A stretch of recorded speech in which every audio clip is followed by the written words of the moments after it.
चांदवड येथे 76वा प्रजासत्ताक दिन मोठ्या उत्साहात साजरा करण्यात आला। तहसील कार्यालयाच्या पटांगणात आयोजित शासकीय ध्वजारोहण सोहळा चांदवडचे उपविभागीय अधिकारी कैलास कडलक यांच्या हस्ते पार पडला। यावेळी चांदवड पोलीस ठाण्याचे PSI नरेंद्र नरहे यांनी ध्वजाला सलामी दिली। कार्यक्रमाला प्रमुख पाहुणे म्हणून चांदवड देवळा मतदारसंघाचे आमदार राहुलदादा आहेर उपस्थित होते।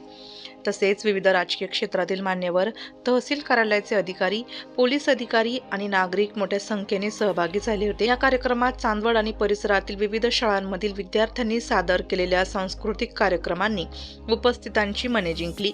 शेतकऱ्यांसाठी महत्त्वाच्या ठरलेल्या ॲग्रिस्टिक अंतर्गत उत्कृष्ट शेतकरी माहिती संच निर्मितीसाठी निवड झालेल्या शेतकऱ्यांना आमदार राहुल आहेर यांच्या हस्ते सन्मानपत्र प्रदान करण्यात आले।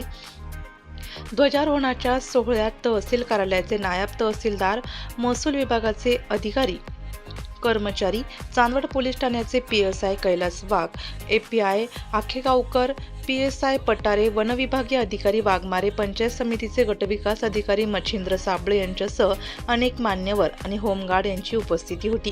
कार्यक्रमाने देशप्रेमाचा उत्साह आणि एकात्मतेचा संदेश देत प्रजासत्ताक दिनाचा सोहळा उत्साहपूर्ण वातावरणात पार पडला। नाशिक लोकशाही न्यूजसाठी देविदास जाधव, चांदवड।